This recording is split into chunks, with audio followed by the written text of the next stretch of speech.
The town of Coopersville, Texas did not slow down for September. The heat came anyway, the way it always did in that part of the state, not arriving so much as insisting, pressing down on the flat rooftops and the dry ground and the necks of men who had been out since before the sun was fully up. By 9 in the morning, it was the kind of heat that made you stop thinking about anything except the shade, and by 10, it was the kind that made you stop thinking altogether. Eli Marsh had been awake since 4. He was not a man who slept well in strange places, and Coopersville was a strange place, the way all towns were strange to him now, temporary, belonging to other people, part of a world he moved through without leaving much of a mark on. He had a room at the boarding house on the eastern edge of town, a room that cost 30 cents a night and smelled like the previous occupant's tobacco and someone else's regret. He had slept in it 2 nights. He would sleep in it one more, and then he would be gone. That was how it worked. That was how it had worked for 7 years. He was 38 years old, which felt older than it sounded. His hands were the hands of a man who had spent 2 decades working cattle in weather that had no interest in being gentle, cracked at the knuckles, scarred in 3 places, from incidents he no longer bothered telling stories about. His face was the face of a man who had spent the same 2 decades looking at distances, not because there was anything particular to see in them, but because looking at distances was better than looking at the near things. The near things had a way of reminding him. He had come to Coopersville on his way to a job in New Mexico, a cattle operation outside a town called Simmeron, run by a man named Samuel Holt, who had sent word through a ranch foreman in Amarillo that he needed a capable hand for the fall work. Branding, fence repair, moving the herd to winter pasture. The pay was fair, there was a bunkhouse, there were meals. Eli had packed his bedroll in his saddle, in his 1 change of clothes, and the small amount of money that 7 years of careful living had accumulated, and he had ridden southwest, because southwest was where the work was, and work was the thing that organized the days. And organized days were the thing that kept a man from sitting too long in one place, thinking about the shape his life had taken. He was not in any way he would have described an unhappy man. He was also not a man who would have described himself as happy, because happiness implied a relationship to the future, an expectation of things, and Eli Marsh had spent 7 years carefully dismantling his expectations until what remained was something leaner and more manageable. Not happiness, not unhappiness. Something in between that didn't have a clean name and didn't need one. He walked to the general store that Saturday morning to buy flour and dried beef and a new pair of bootlaces because the left one had been fraying for 2 weeks, and he was in a town large enough to have what he needed. The main street of Coopersville was already busy at that hour, wagons moving women in from the surrounding homesteads for their weekly supplies, men gathered outside the saloon, doing the particular nothing that men do when they don't want to admit they're waiting for it to open. He was halfway down to the main street when he heard the noise. Not a loud noise. A murmur, really the sound of a crowd gathered around something, the low collective voice of people watching something that required watching. He turned his head without particularly meaning to the way a man turns his head toward movement on a quiet road. There were perhaps 40 people gathered in the town square, which sat between the church and the courthouse, in the way of Texas towns that had been designed to suggest a relationship between the two. The crowd was composed mostly of families, men with their hats in their hands, women with the careful expressions of people who have come to a thing with a purpose and are working through it methodically. In the center of the square, standing in a rough line near the courthouse steps, were the children. Eli counted 11 of them. The youngest looked to be about 4, a small boy with red hair and a bewildered expression, standing very still, the way small children stand when they understand that something important is happening around them but cannot determine what. The oldest looked to be about 16, a boy with broad shoulders and the beginning of a beard, standing with the determined blankness of someone who has decided not to show anything on his face no matter what. Between them, arranged by some logic that Eli couldn't immediately identify, were 9 other children. Boys and girls ranging in age, dressed in the plain practical clothes of children who had come from places where clothes were functional rather than decorative. He knew what this was. Every county in Texas had some version of it.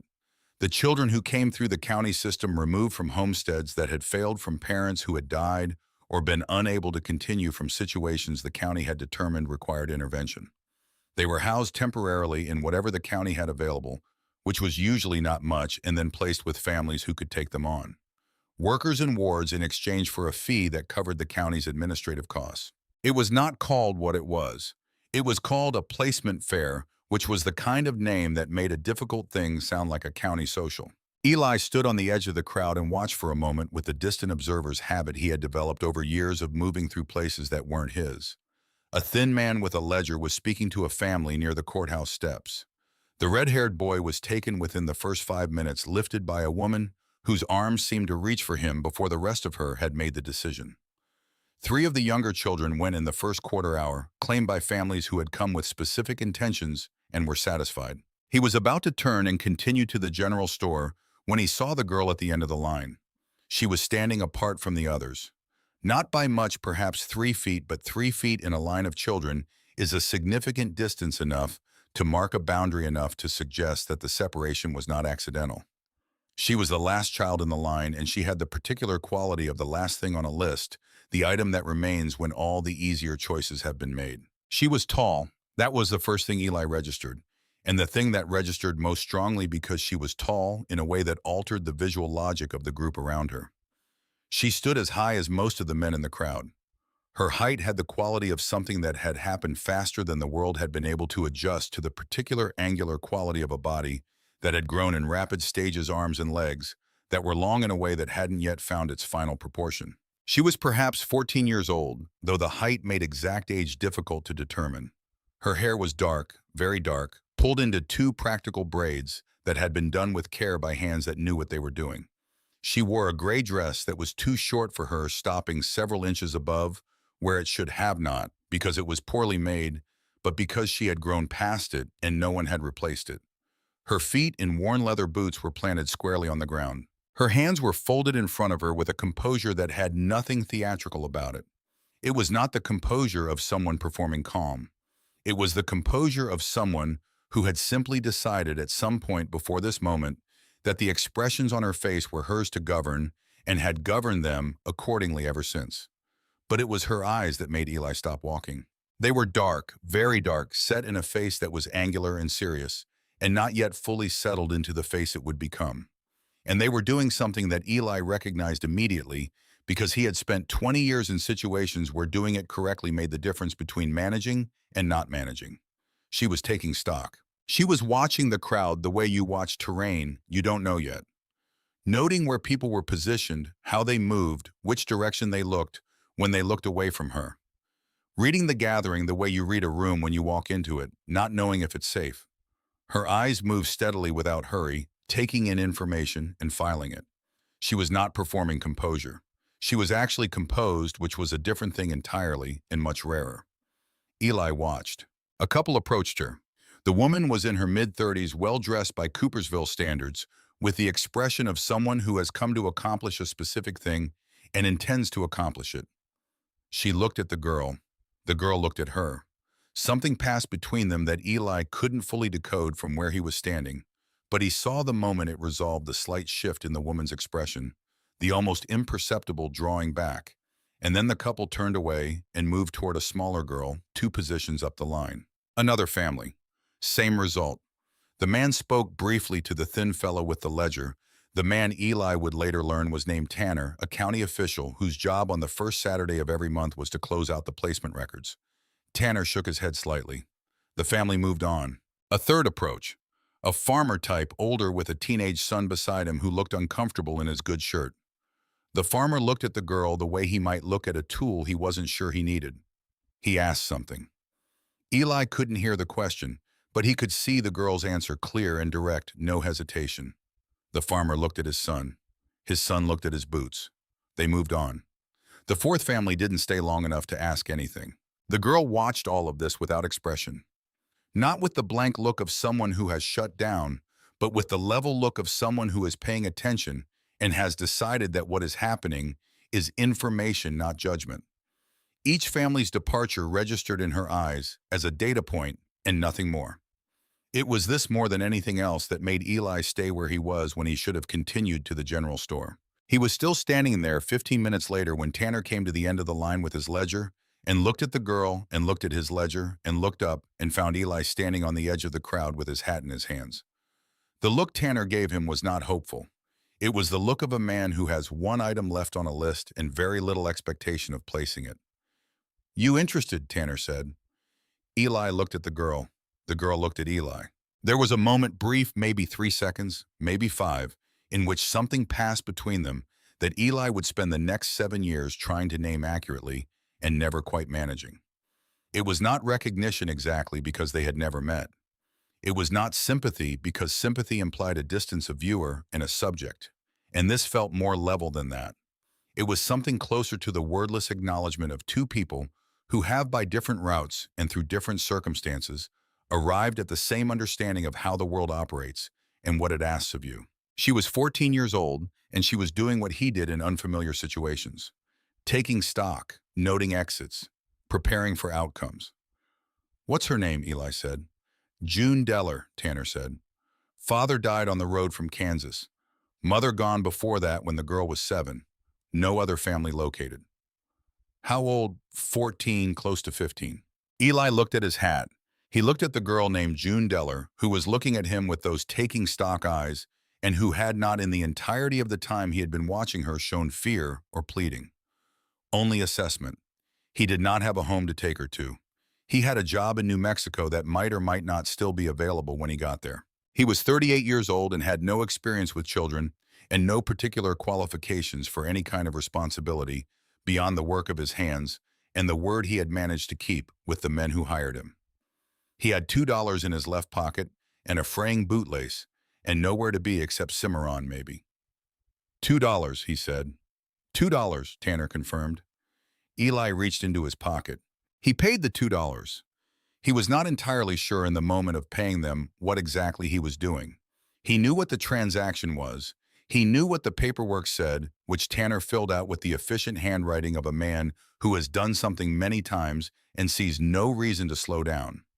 He knew that he was acquiring a responsibility he had not planned for and had no infrastructure to support. What he did not know, standing in the September heat in the town square of Cooperville, with Tanner's pen scratching across the ledger, was why.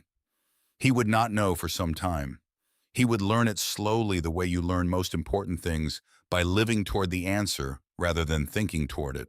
June Deller stood beside him while Tanner finished the paperwork. When it was done, she reached down and picked up the small bag that had been sitting at her feet throughout the entire proceeding.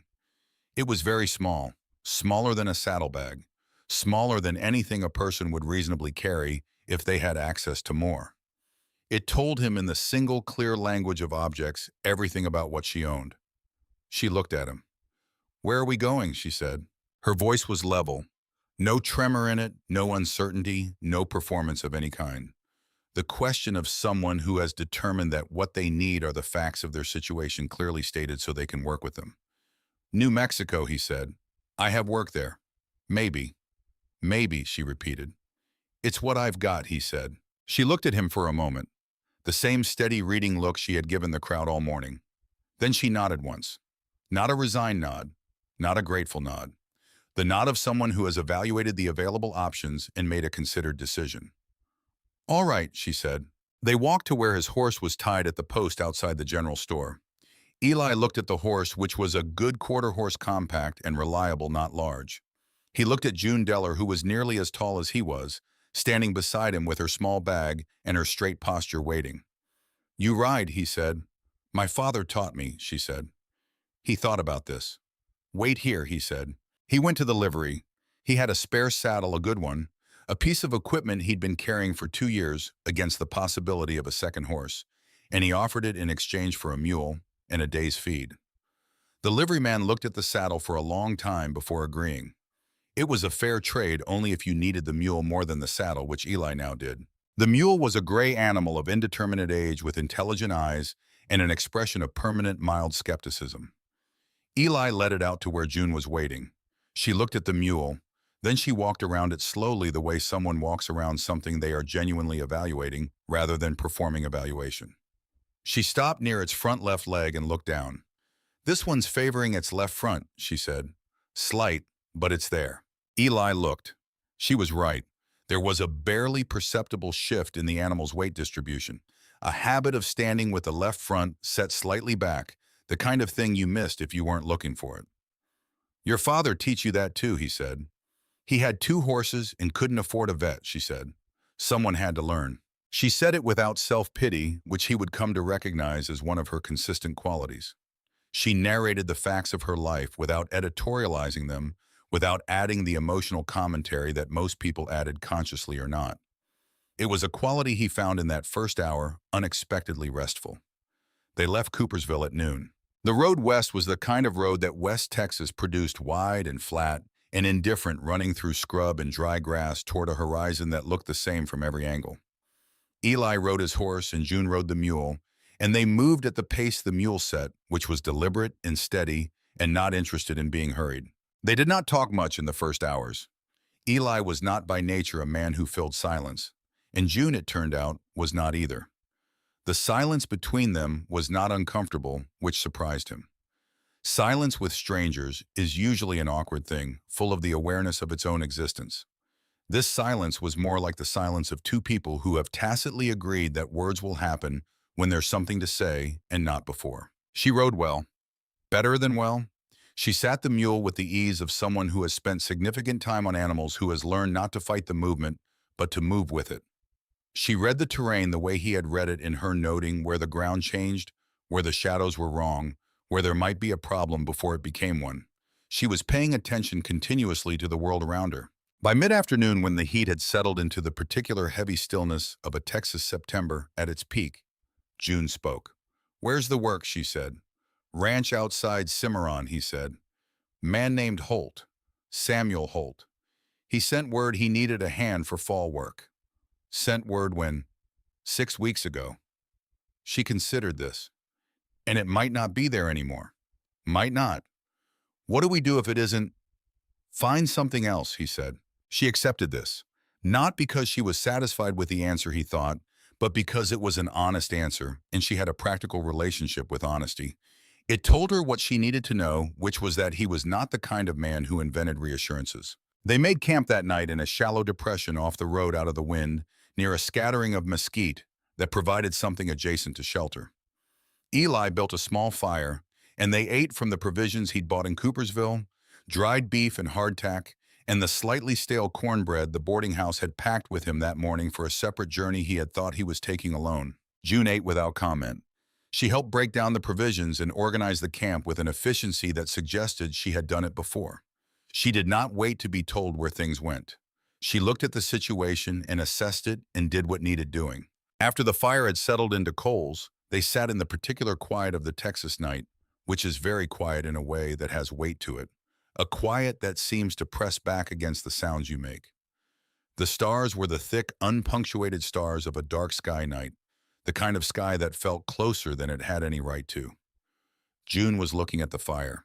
After a long while, she said, "What about you?" "What about me?" Eli said. "Where are you from? How long you've been doing this?" A pause. "You can say it's none of my business." "Tennessee," he said. "Came west at 20. Been working cattle since." "No family." He was quiet for a moment.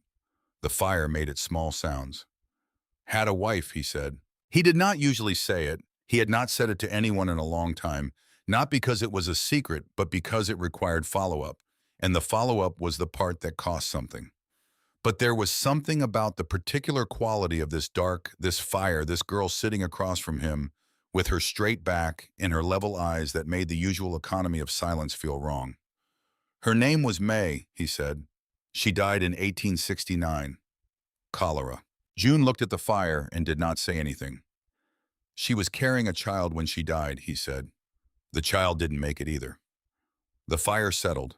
A piece of wood shifted and sent a small column of sparks up into the dark air. "That child," he said, and then he stopped because he had not planned to say the next part, had not intended it, and yet it was already in his mouth, already shaped and waiting. "That child would be about your age, if things had gone different. 14, maybe 15 by now."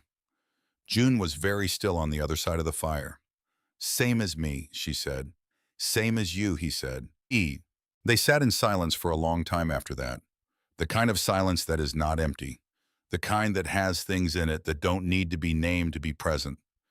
After a while, June said, "My father was a wheat farmer. Kansas. The farm failed in 73. He packed everything onto a wagon and came south because he thought Texas might be better." "Was it?" "He died on the road," she said, "before we got there." "I'm sorry," Eli said. He was a good man, she said. The same words she'd said when Tanner had read from the file, but with something different in them now, something that came from the inside rather than the outside. Not lucky, but good. She paused. My mother died when I was 7. Fever. I barely remember her. She looked at the fire for a moment. I remember her hands. She had good hands. Eli said nothing to that. There was nothing to say that wouldn't diminish it. They slept on opposite sides of the fire and rose before the sun was fully up and broke camp and continued west. The second day was quieter than the first.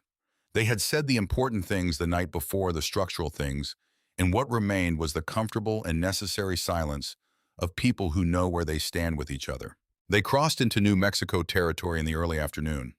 The land changed as they crossed, becoming less flat, more textured, the distant mountains firming up on the horizon from suggestions into solid shapes.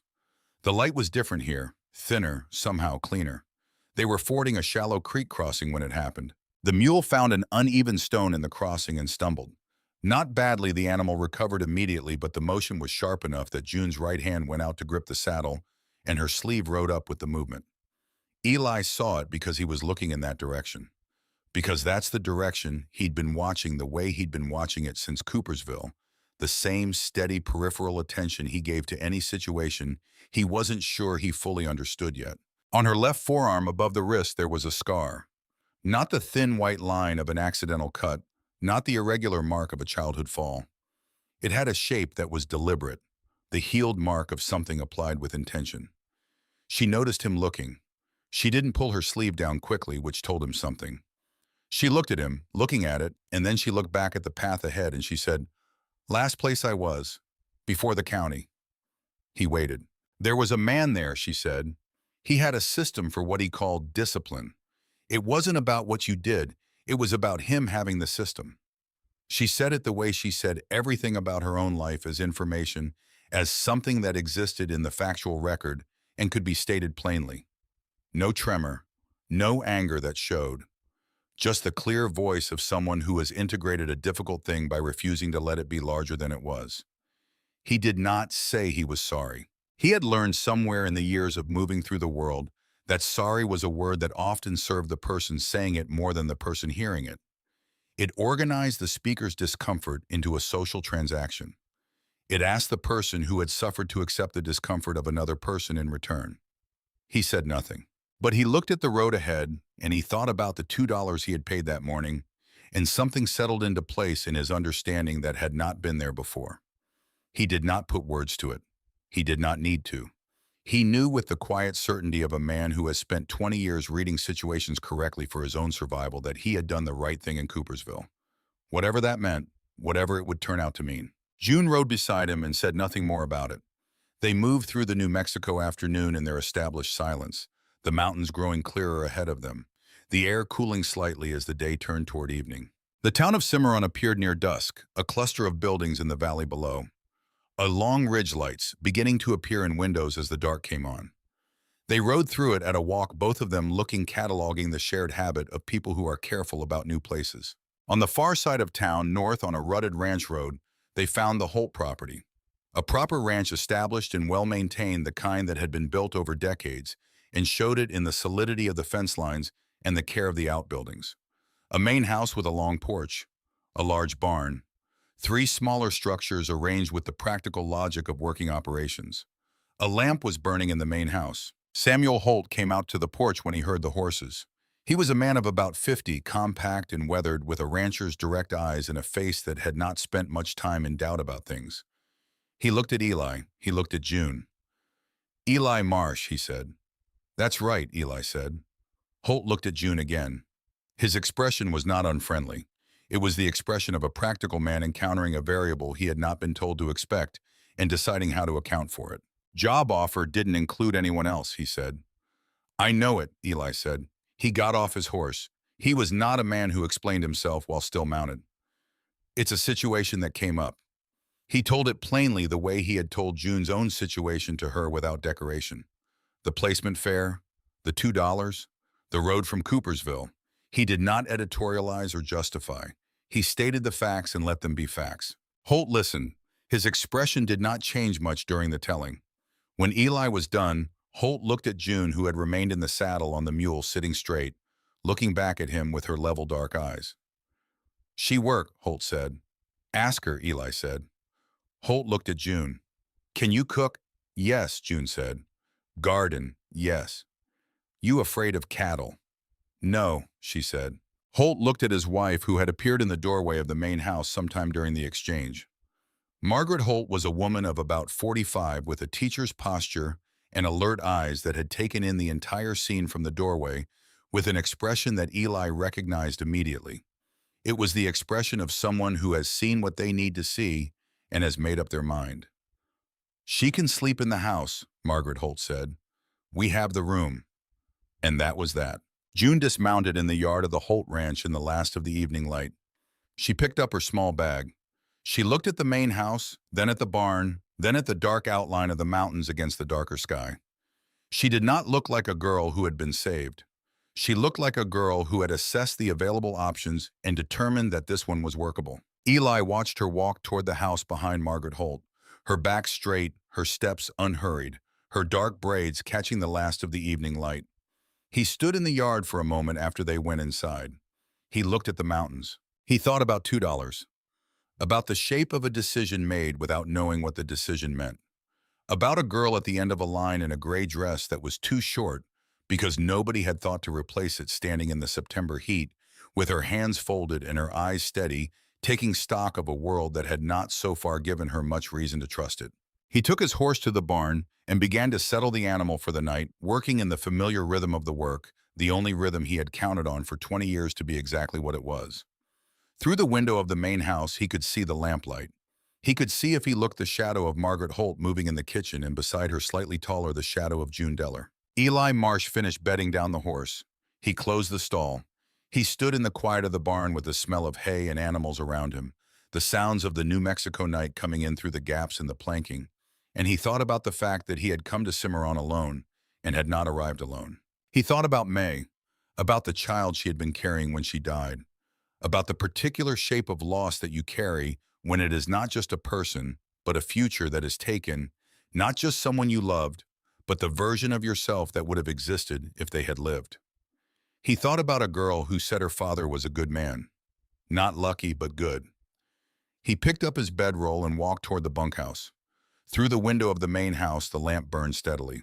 Inside, a girl who had been at the end of a line that morning was sitting down to her first meal in a place that, for reasons neither she nor Eli Marsh could have stated cleanly, felt different from the places before it. Not safe exactly. She was too careful a person to settle on a word as large as safe based on one evening. But different. And for now, for the first night of many nights to come, different was enough. The fall work began on a Monday. Eli was up before the ranch stirred, before the cook fire was lit, before the animals had started their morning noise. He stood in the yard in the gray pre-dawn and looked at the mountains to the north, which were the color of shadows at that hour, and breathed the cold, clean air of a New Mexico morning, which was different from Texas air in a way that was difficult to name, but immediately apparent. Thinner, maybe. More honest about what it was. He had slept well. That surprised him. He had not slept well in a strange place in 7 years. Samuel Holt ran a tight and sensible operation. There were 2 other hands besides Eli, a man named Gideon Price, who was about 40 and had been with the Holts for 6 years and said very little that wasn't directly related to the work, and a 19-year-old named Red Calloway, who said considerably more, and most of it was worth listening to. Red was rangy and freckled and had the particular energy of a young man who had grown up working hard and found that hard work suited him. He rode well and roped well and had the instinct for cattle that you either had or you didn't, and he had it cleanly. He also, Eli observed in the first week, had a precise and indignant sense of fairness that operated at a level most adults had long since negotiated away. The fall work was what it was: branding the late calves' fence repair across 3 pastures, preparing the herd for the move to winter range. It was the kind of work that filled the days completely and left a satisfying tiredness at the end of them, the tiredness of a body that has done what it was built to do. Eli moved through it with the efficiency of 20 years of practice, doing more than was expected, because doing more than was expected was the only way he knew how to work. Holt noticed. He didn't say much about it, but Eli saw him noticing, saw the slight recalibration in the way Holt gave instructions, the shift from explaining to simply indicating the shorthand that develops between men when one of them has established that he can be trusted to understand. In the evenings, Eli came in from the range and there was food on the table. This was not a surprise in practical terms. Margaret Holt had always fed her ranch hands. There had always been food on the table at the Holt Ranch at the end of the working day. But there was something different about the food now, a quality that Margaret herself noticed and commented on without embarrassment, standing at the kitchen door one evening with her apron in her hands and saying to Eli with a directness that reminded him slightly of June, "That girl cooks better than I do. Don't tell Samuel." Eli looked at June, who was setting the table with the efficiency of someone who has been doing it her whole life and has found the most logical way to accomplish every step. "Where did you learn?" he said.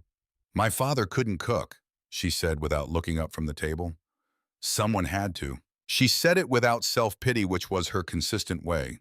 She stated the facts of how she had become what she was, as though they were weather patterns, interesting in their specificity, but not requiring any particular emotional response. She had found her place in the Holt household within a week, not by asking for it or performing her way into it, but by identifying what needed doing and doing it.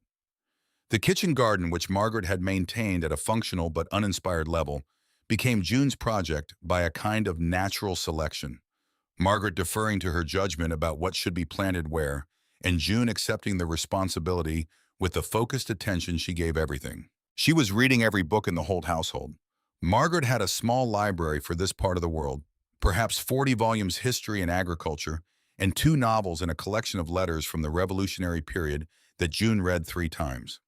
When Margaret noticed this, she began talking to June about the books in the evenings, the kind of conversation that was part discussion and part instruction, and that June absorbed with the quiet hunger of a mind that had been waiting for exactly this kind of material. Eli watched this from the edges. He was not by nature a man who watched things from the edges. He was a man who engaged with the work in front of him and left the rest alone. But he found, without having decided to, that he was paying attention to June in the particular way you pay attention to something you have begun to care about the outcome of. Not anxiously, not hovering, just the steady peripheral awareness of a man who knows where something important is. He noticed when she was in the kitchen. He noticed when she was in the garden. He noticed the particular way she stood when she was thinking, weight shifted slightly to her left, hands loose at her sides, eyes on the middle distance. One evening in the 3rd week, he came in from the range later than usual, a fence problem in the north pasture that had taken longer than expected to resolve. He washed up at the pump and came around the side of the house toward the main entrance, and he looked automatically toward the kitchen window where June usually stood at that hour.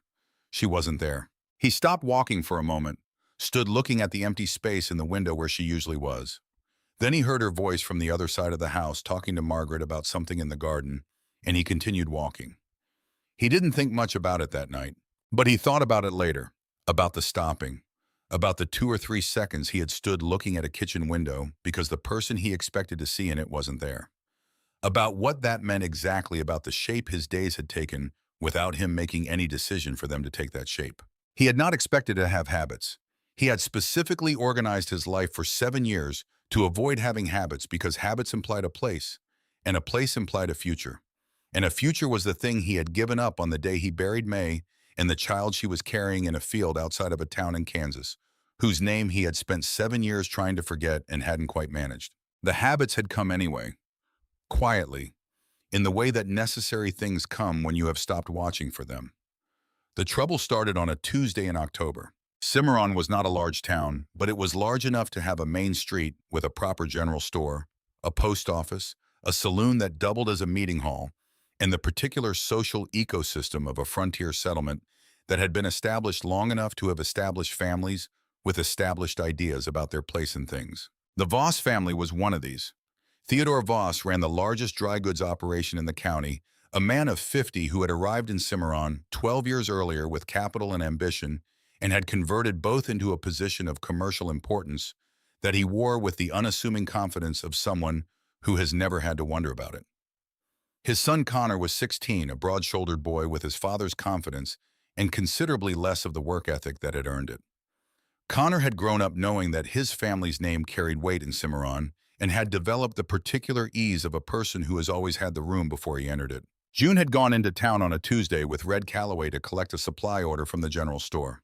A straightforward errand. She had done it twice before without incident. This time, Connor Voss was on the main street with two boys his age, doing the aimless occupying of space that boys do when they have time and nowhere particular to be. He saw June. He said something. Eli did not hear it firsthand. What he had was Red Calloway's account delivered that evening in the barn, while Red worked unnecessary knots out of a rope he had already unknotted twice, his voice carrying the particular tight quality of someone recounting an injustice they have not fully expelled yet. He made a remark about her height, Red said, loud enough that people on the street heard it. His friends laughed. She didn't stop walking. She picked up the order and she walked back to the wagon, and she didn't say one word. Red pulled the rope tight. She didn't say one word the whole way back either. She just looked out at the road. Eli listened to all of this without interrupting. When Red was done, Eli thanked him for telling him and finished what he was doing and went to find June. She was in the kitchen garden in the last of the afternoon light, kneeling in the dirt beside a row of winter vegetables. She had persuaded Margaret to try working with the focused attention she gave everything. He sat on the fence at the edge of the garden. He didn't say anything right away. She didn't look up. After a moment, he said, "I heard about town." "It's nothing," she said. She kept working. "It's not nothing," he said. "It's not new," she said. "People have said things about how I look since I was 10 years old." She moved to the next plant, her hands steady in the dirt. "I'm still here." He looked at her for a moment. "Does it bother you?" he said. She sat back on her heels and looked at the garden for a long moment. The late light was on her face and her hands and the dark braids that fell forward when she bent over the plants. "It used to," she said. She was quiet. "Now I mostly think those people don't know me. What they say is about what they see. What they see isn't what I am." Eli looked at her for a long moment. "That's a hard thing to know at 14, he said. "Still 14 for 3 more weeks, she said. "That's 14 then," he said. Something shifted in her face, the almost smile, the quick real one that appeared occasionally, and changed everything about her expression for the moment it was there. "Are you going to go say something to him?" she said. "I'm considering it," he said. "Don't," she said.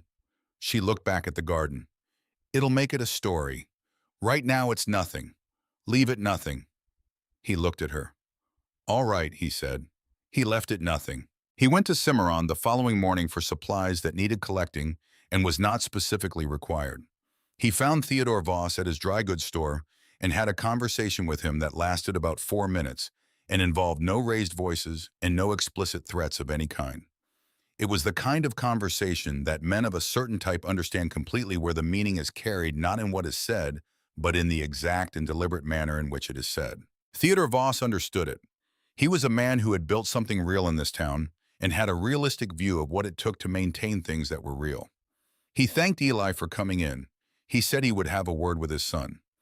Eli bought the supplies and rode back to the Holt ranch. He never told June, or rather he thought he had not told June, which turned out to be a different thing entirely. Red Calloway, it turned out, talked. It was not malicious. Red was simply the kind of 19-year-old who processed things by narrating them, who turned the events of his days into stories as a way of understanding what the events meant. He told June what he had seen Eli do, the calm ride into town, the 4-minute conversation, the supplies that didn't particularly need collecting. June found Eli in the barn that evening. He was finishing the last of the feed rounds, working in the amber light of the barn at day's end, and he heard her come in but did not turn around. She stood for a moment in the barn doorway. "I told you to leave it nothing," she said. "I heard you," he said. He kept working. "You made it a story." "I made it a quiet conversation," he said. "Those are different things." She was quiet for a moment. He turned and looked at her. She was standing straight in the doorway, the evening light behind her, her expression doing the careful processing thing it did when she was working through something rather than reacting to it. "Red talks," she said. "He does," Eli agreed. She looked at him. "I can handle Connor Voss," she said. "I've handled worse than that boy." "I know you can," he said. "Then why?" He set down the feed bucket. He looked at her directly, the way he had looked at her in Coopersville when Tanner had said her name, and she had looked back at him with those taking stock eyes. "Because you shouldn't have to," he said. "Not because you can't." She was very still for a moment. Then she said something he had not expected. "Don't fight for me in the street, Eli." She said his name the way she sometimes did now, without the formality of a title, without the careful distance of someone who hasn't decided yet. Just his name, which in her voice had a particular quality, clear and direct, in meaning something. "If you want to fight for me in a courthouse.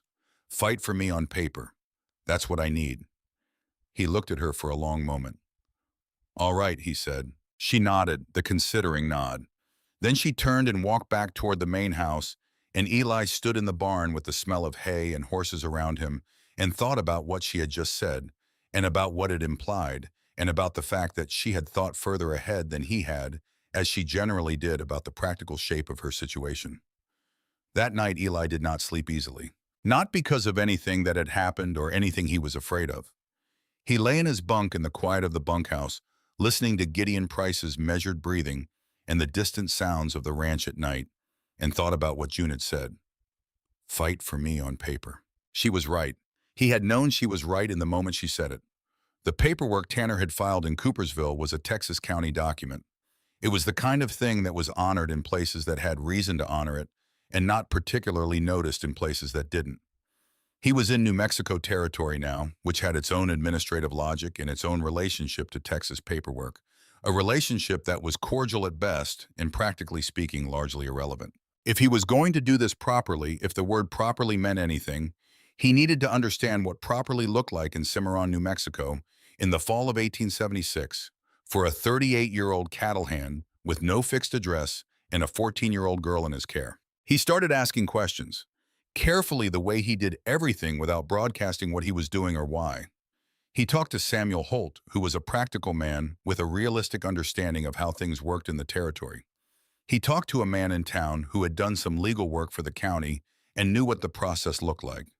He gathered information the way he had always gathered information about difficult terrain, piece by piece, from people who knew it better than he did, until he had a map he could work with. What he learned was this: there was a process. It was not simple and it was not fast, but it existed and it had been used before in the territory for situations not entirely unlike his. A man with a stable position, a stable income, a stable address, and the endorsement of people the county considered credible could file for formal guardianship of a minor through the district office in Simmeron.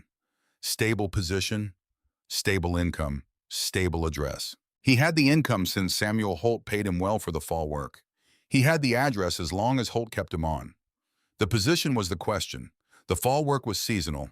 It would end in November. After that, what he had was an offer of winter work that paid less, a handshake arrangement, nothing on paper. He went to Samuel Holt and had a different kind of conversation than the one he'd had with Theodore Voss. This one lasted longer and covered more ground, the practical arithmetic of what the ranch needed through the winter and into the following year, what Eli was worth to the operation, what a permanent arrangement might look like. Holt listened the way he listened to everything, with the attentive patience of a man who makes decisions based on information rather than instinct. When Eli was done laying out the practical case, Holt was quiet for a moment. "This is about the girl," Holt said, not as a question. "Partly," Eli said. "Partly," Holt repeated. "The work part is the work part," Eli said. "That stands on its own, but yes, partly the girl." Holt looked out at his ranch for a moment.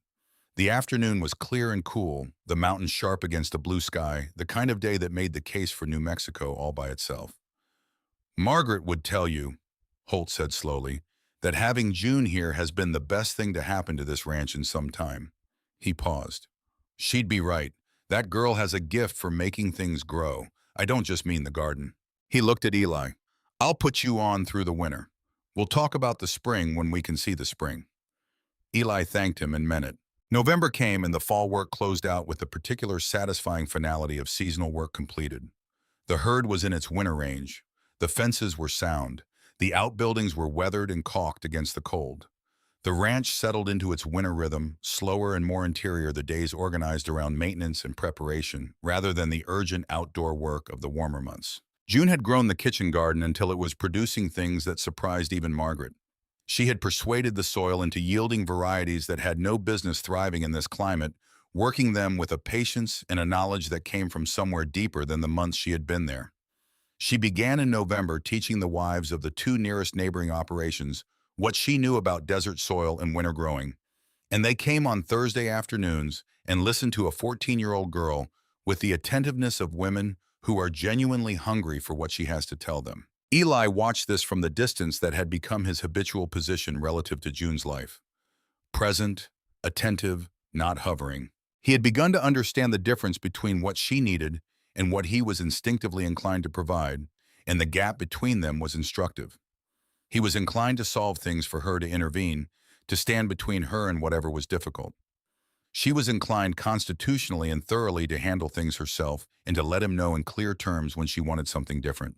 What she wanted from him, he was slowly learning, was not protection. What she wanted was consistency.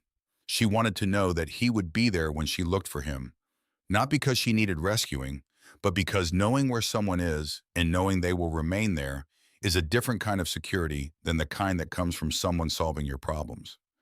It was the security of a fixed point, a reference. He understood this because he had needed the same thing once a long time ago, and had had it in May, and had lost it in 1869, and had spent 7 years moving specifically because a fixed point requires somewhere to be fixed to. The cold came properly in late November. The mountains were white above the tree line, and the mornings had a bite that required a coat even close to midday.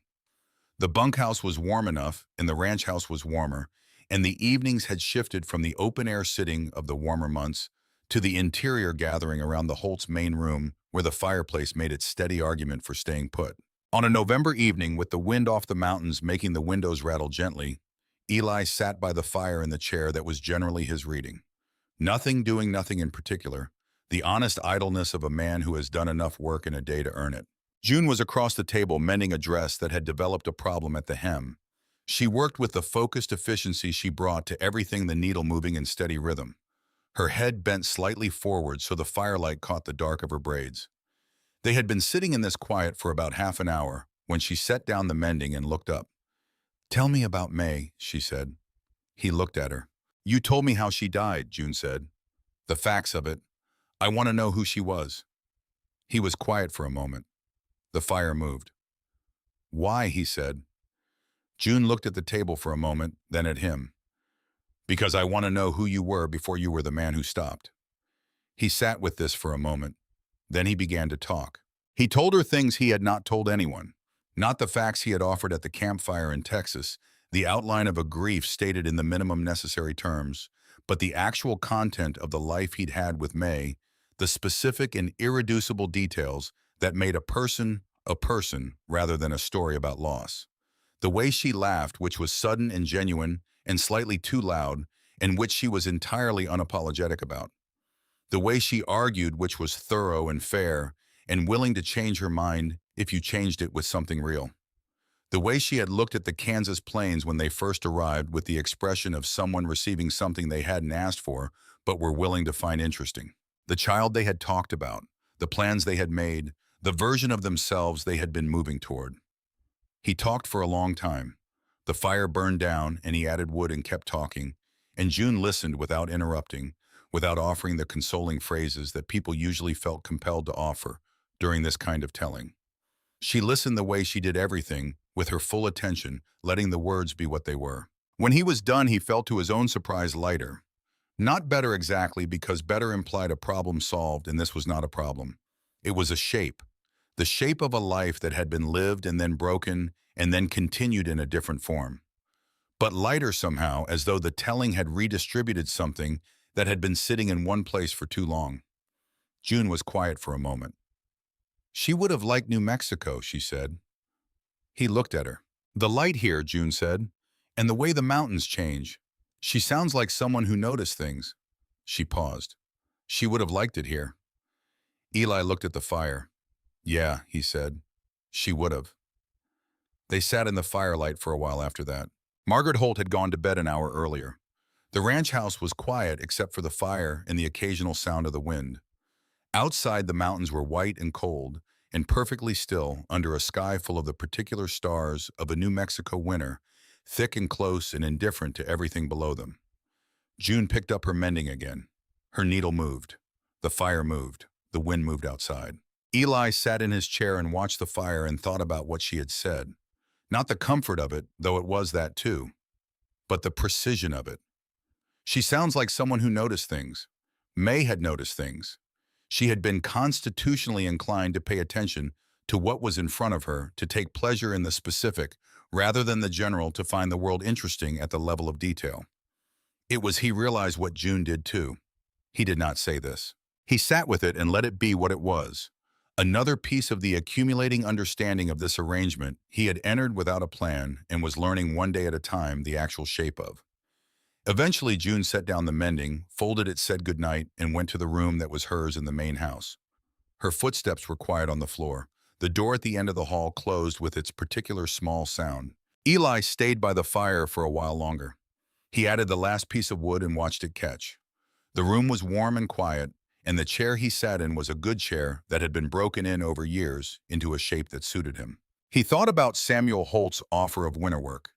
He thought about the conversation he would need to have with the county about guardianship, the process he was beginning to understand and had not yet started. He thought about spring, which was something he had not allowed himself to think about in any concrete sense for a long time, the future having been a place he avoided the way you avoid looking directly at something that might not bear looking at. He thought about the chair by the window in the kitchen, which was the best chair in the room because it caught the morning light first. June had begun saving it for him, not saying anything about it, not making a production of it, simply not sitting in it herself on the mornings when he came in for breakfast, leaving it open the way you leave open something that belongs to someone else. He had not told her to do this. She had not asked if he wanted it. She had simply noticed that it was the best chair and that he ought to have it, and had acted accordingly every morning without ceremony. Small things. He had always known that small things accumulated into most of what a life was made of. He had simply not expected to be finding this out again at 38 in a ranch house in New Mexico from a 14-year-old girl who had been at the end of a line in a gray dress that was too short. He got up from the chair and banked the fire and went to the bunkhouse. He slept well. Again.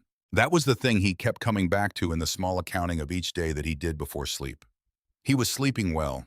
He had not slept well in a strange place in 7 years, and now he was sleeping well in this one, and it had stopped being strange.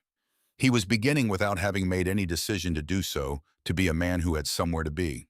He lay in the dark of the bunkhouse and listened to the wind off the mountains, and thought about the fact that the word somewhere had not felt like a real word for a long time, had been a theoretical construct, a category of experience available to other people, and now it was beginning to feel like something with a specific address.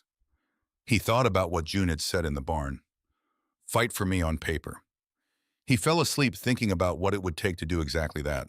Outside, the New Mexico mountains were white in the dark, and the stars were doing what they had always done, and the wind moved through the pines on the ridge with the long, slow sound of something patient.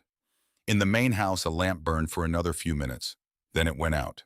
The county office in Simmeron occupied a single room at the back of the courthouse building, a room that smelled like paper and wood stove smoke, and the particular mustiness of official records kept in a place that was not quite dry enough for official records. A man named Aldrich ran it, a clerk of about 50, with careful handwriting and the patient demeanor of someone who has spent his career translating complicated human situations into the clean columns of administrative documents. Eli sat across from Aldrich on a Thursday morning in early December and laid out the situation plainly.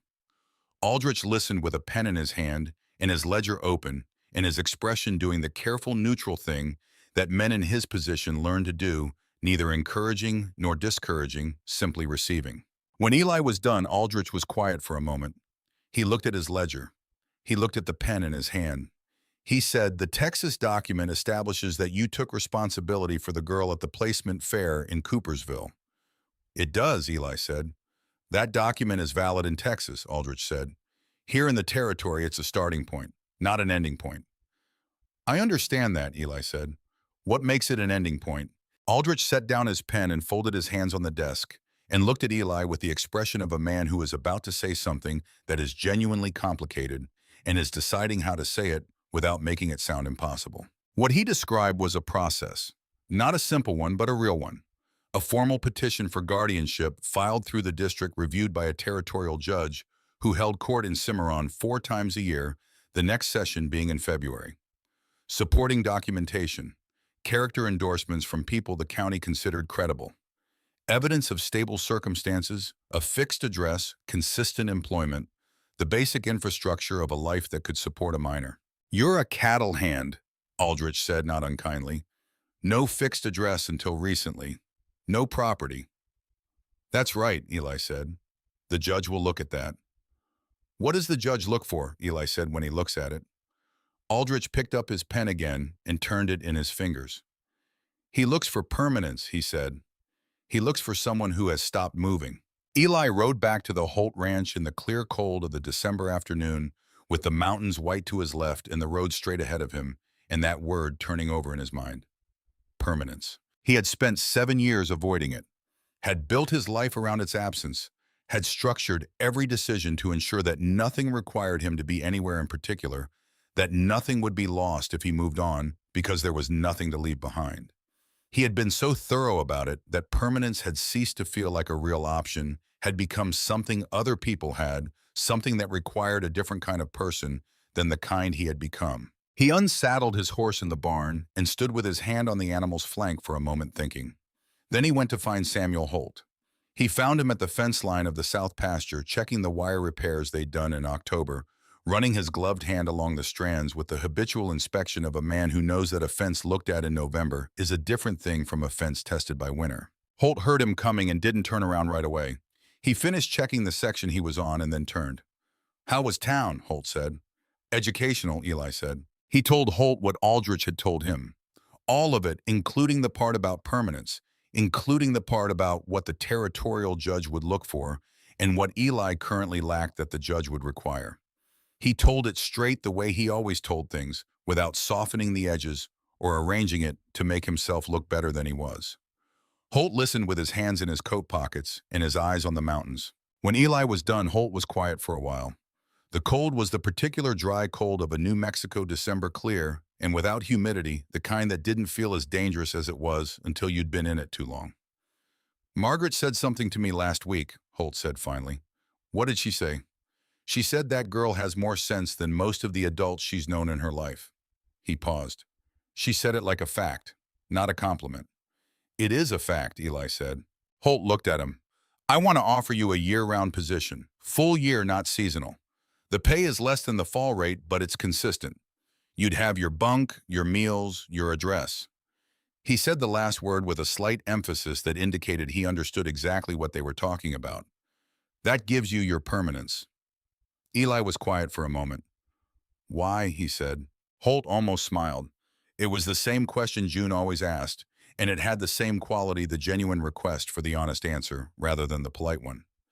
"Because you're the best hand I've had in 10 years, Holt said. "And because what you're doing with that girl is the right thing, and I'd like to be useful to it." He paused. "And because Margaret would never forgive me if I didn't."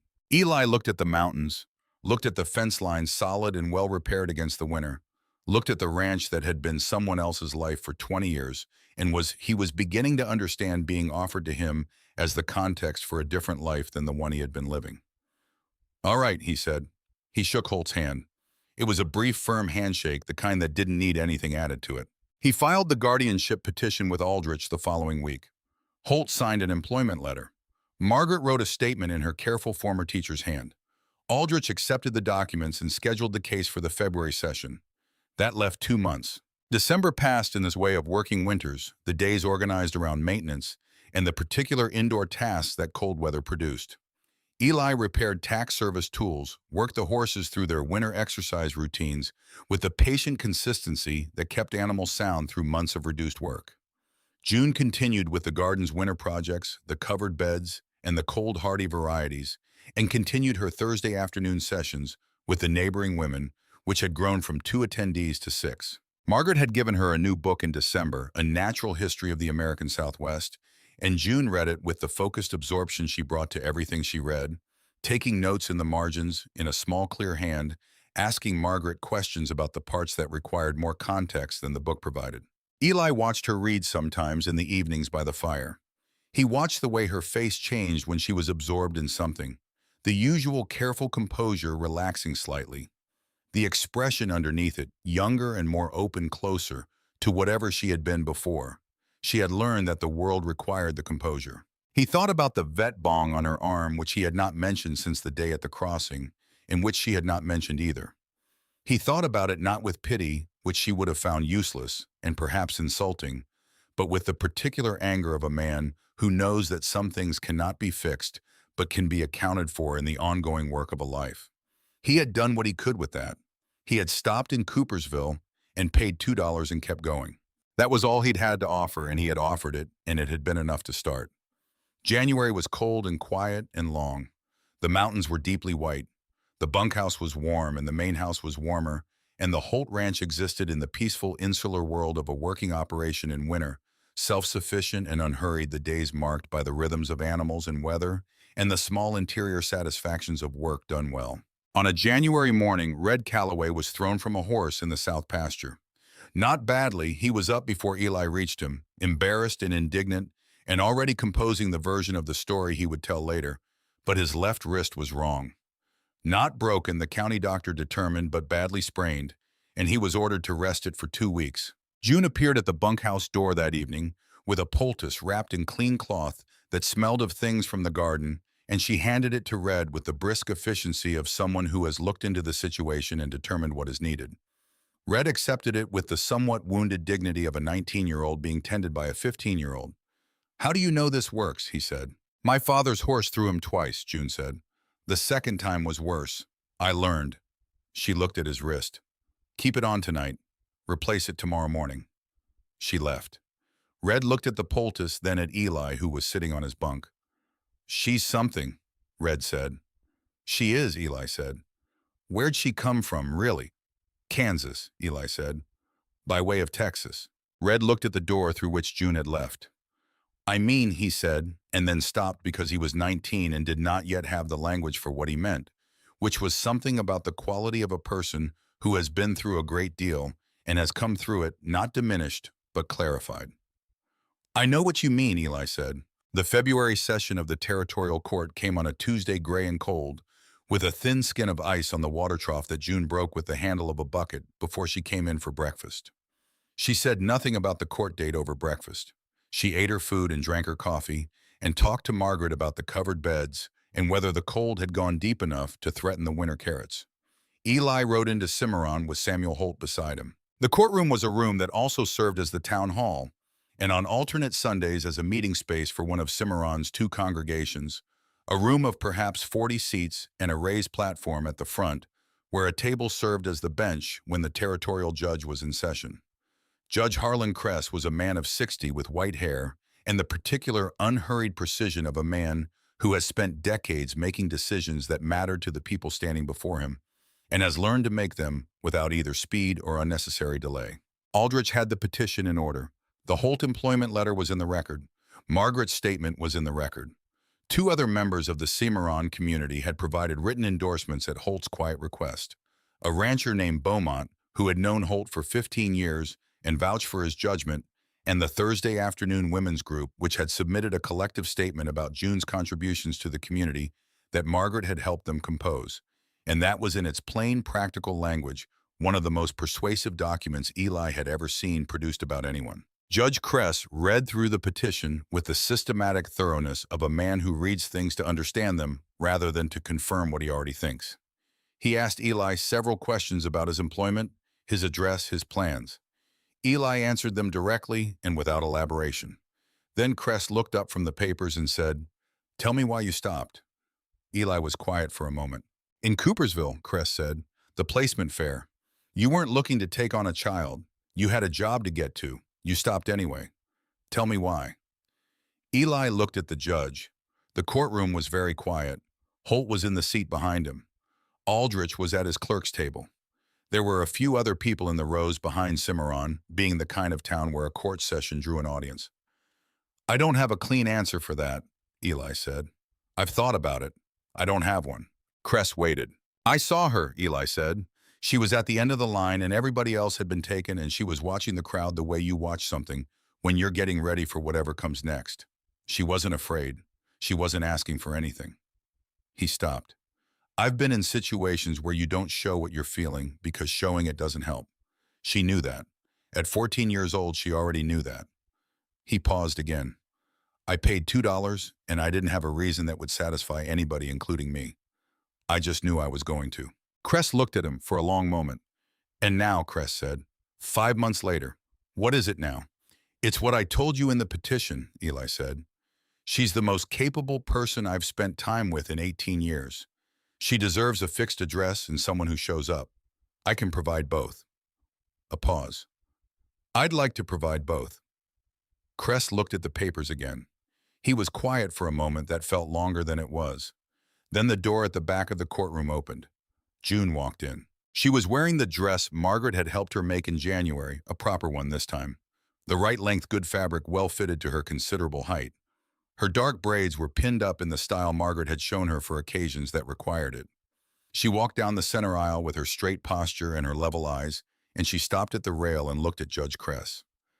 I'd like to speak, she said, if the court will allow it. Cress looked at her. He looked at Eli. He looked back at her. This is unusual, he said. Yes, June said. I know. Another long moment. Cress gestured with one hand. Say what you have to say. June stood at the rail. She did not hold anything in her hands. She did not look at notes. She looked at Judge Cress directly, and she spoke clearly in the caring voice of someone who has decided that what she is saying is worth being heard. She described the morning in Cooperville. She described the line and the families and the way she had watched each approach and each departure with the careful attention of someone who knows that information is the only resource available to her. She described the moment Eli stopped walking. He wasn't looking for me, she said. He wasn't looking for anyone. He had somewhere to be, and he stopped anyway. And when I asked him where we were going, he said New Mexico maybe. And he said maybe because he didn't know, and he told me the truth about not knowing. She paused. I've known people who told me what I wanted to hear. I've known people who told me nothing. He told me the truth. That was the first thing. She talked about the road, about the conversations in the dark outside Cooperville, about the Holt Ranch in the winter, in the Thursday afternoons with the neighbors. She talked about all of it without sentimentality, the same factual voice she used for everything, and the facts she chose to include were the ones that did the work she needed them to do. At the end, she said, the law needs to decide what to call him. I've already decided what he is. She looked at Eli briefly and then back at the judge. He's mine. I'm his. We worked that out on a road in Texas 5 months ago. This paper is just catching up. The courtroom was very quiet. Judge Cress looked at June for a long moment. He looked at Eli. He looked at the petition in his hands. He signed it. The clerk stamped it. Aldrich recorded it. And that was that. Outside the courthouse in the cold February air, Samuel Holt shook Eli's hand again. It was still a brief handshake, but this one had something different in it. Eli walked to where June was standing at the edge of the courthouse steps, looking out at the main street of Simmeron with her hands folded in front of her, very much as she had stood in Cooperville, except that everything was different. You didn't tell me you were coming, he said. I know, she said. Why? She looked at him. Because if I'd told you, you would have spent the night worrying about whether I needed to, and I needed to do it without you worrying about it. He looked at her for a moment. What you said in there. It was true, she said. I know it was true, he said. Margaret had made a cake. She produced it that evening at the supper table with the quiet satisfaction of someone who has been watching something develop toward a conclusion and is pleased that it has arrived at the right one. It was a good cake, dense and sweet, made with molasses, because refined sugar was expensive, and Margaret was not wasteful. Red Calloway had 2 pieces and said it was the best cake he'd had since his mother's, which Margaret accepted as the high compliment it was intended to be. June ate her piece carefully, with the focused attention she gave food she was genuinely tasting rather than simply consuming, and said it was excellent, which in her vocabulary was not a small word. Eli ate his piece and thought about February becoming March, and March becoming spring, and spring becoming the rest of it. Spring came to Simmeron the way spring came to that part of New Mexico cautiously, and then all at once the snow retreating up the mountains and the dry creek beds running with snowmelt and the desert floor doing the thing it did once a year that justified everything blooming. June turned 15 in March. Margaret made another cake. Red presented her with a leather-worked bookmark he had made himself with painstaking and slightly uneven stitching that was more impressive for the effort than the execution, and June accepted it with a seriousness that made Red straighten up slightly as though being taken seriously by her was a thing worth standing taller for. Eli gave her a book. He had ordered it from Santa Fe 2 months earlier, a comprehensive guide to the flora and agriculture of the American Southwest, a serious book written by a serious naturalist who had spent a decade in the region. June held it with both hands and looked at the cover and then opened it to the first page and read the first paragraph standing right there in the main room and did not look up for a full minute. "Thank you," she said when she did. She said it the way she said things that mattered, quietly and directly without ornamentation. "You're welcome," he said. The spring work resumed and the ranch woke back up into its full operational rhythm, and the days filled again with the purposeful exhaustion of working land. June's garden expanded in the spring planting, taking in a section of ground that had previously been unused and that she prepared with a thoroughness that impressed even Holt, who had been farming and ranching for 30 years and knew what prepared ground looked like. She was teaching the neighboring women now about spring planting techniques specific to the altitude and the soil and the particular patterns of rain and dry that the Simmeron Valley produced.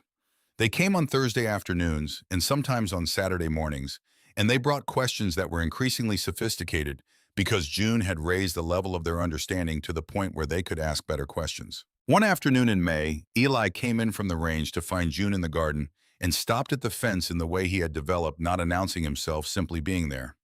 She was working in the section farthest from the house, the new section staking up a row of plants that had come in taller than expected.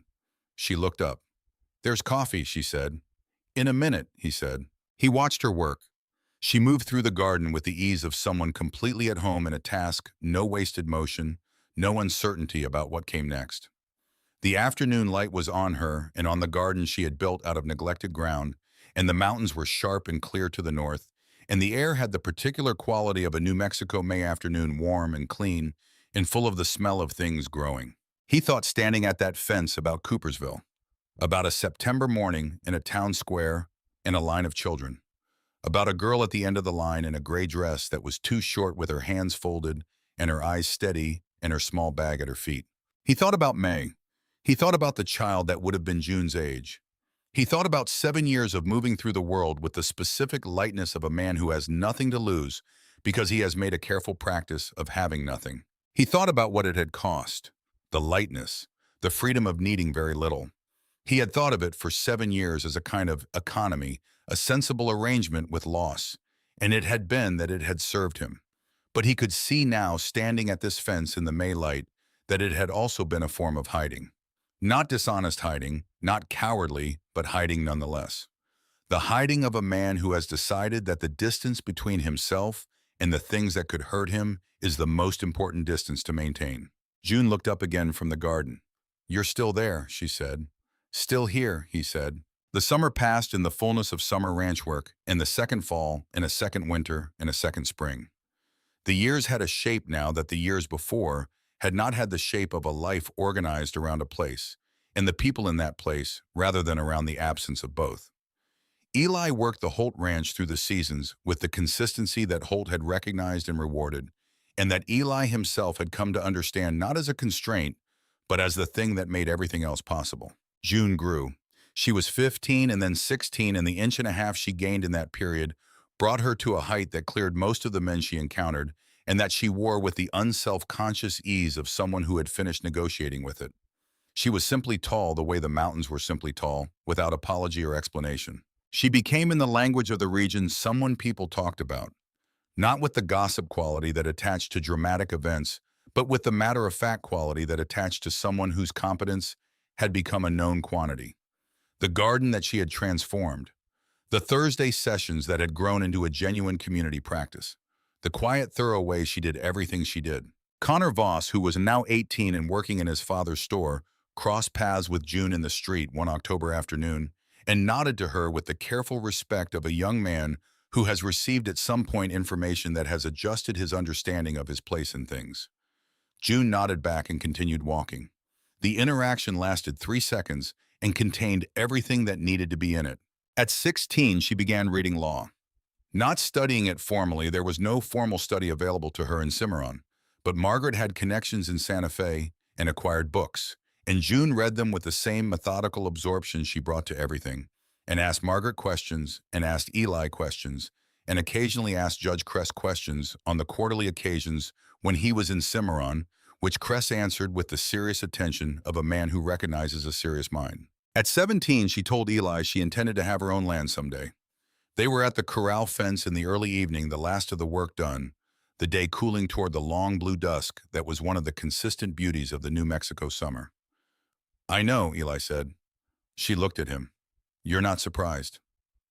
"I stopped being surprised by you about a week after I met you," he said. The almost smile, the real one, quick and transforming and younger than everything else about her. "A week," she said. "The mule," he said. "When you noticed the leg before I did, that's when I stopped." She looked out at the mountains. "I'm going to need to understand land law," she said. "The territorial regulations. What's possible for someone in my position?" "Margaret's working on the books," he said. "I asked her last month." She looked at him. Something moved through her expression that was not quite surprise, but was adjacent to it. "You asked her last month," she said. "You'd been talking about the Beaumont property," he said. "The section they're not using. I made some assumptions." She was quiet for a moment. Then she said, "Thank you, Eli." The way she said it, not the polite, mechanical thank you, not the efficient acknowledgement. The other one, the one that came from somewhere deeper, the one that meant what it said. "You're welcome, June," he said. The years continued. 18, 19, 20. The ranch and the seasons and the work and the evenings by the fire. Margaret teaching. Holt managing. Red eventually getting his own position at a ranch north of town and coming back on Sundays sometimes for Margaret's cooking in the company. New hands coming through the Holt operation, learning that the tall woman in the garden was not someone to take lightly and adjusting accordingly. June built something in Simmeron that had not existed before she arrived. She did not think of it in those terms. She thought of it in practical terms: the garden, the knowledge she had accumulated, and shared the relationships with the neighboring women, the legal understanding she was developing. But the cumulative effect of all these practical things was a presence, a weight in the community, the way competence accumulates into something larger than any individual instance of it. Eli watched this the way he had always watched it, from the steady observing distance that was his natural position relative to her life. Present, attentive, a fixed point. The chair by the window was still his. She still never sat in it. Every morning, without ceremony, without comment, it was simply there. On the evening of June's 21st birthday, the spring desert was in bloom. The New Mexico desert in spring bloom was not a subtle thing. It was the accumulated patience of the driest months paying out in color, the cactus flowers and the desert shrubs and the thin grasses all coming at once. The land doing the thing it held in reserve through the hard months and released all at once when the conditions were exactly right. Eli was at the corral, finishing the evening feed, when he heard her come around the side of the barn. He did not turn around. He had learned over 5 years to identify her footstep, the particular rhythm of it, and so he knew it was her before she spoke. She came and stood at the fence beside him. She looked at the mountains, which were catching the last of the evening sun, going gold, and then deeper than gold, the color that only happened in this particular window of the day. "Are you glad you stopped?" she said. He turned and looked at her. She was 21 years old.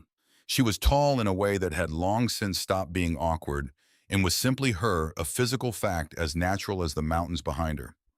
Her dark hair was pinned up in the way she wore it now for working days, practical and neat. Her face had settled into the face it had been becoming, the angularity of her girlhood resolved into something definite and clear. The same serious eyes she had always had.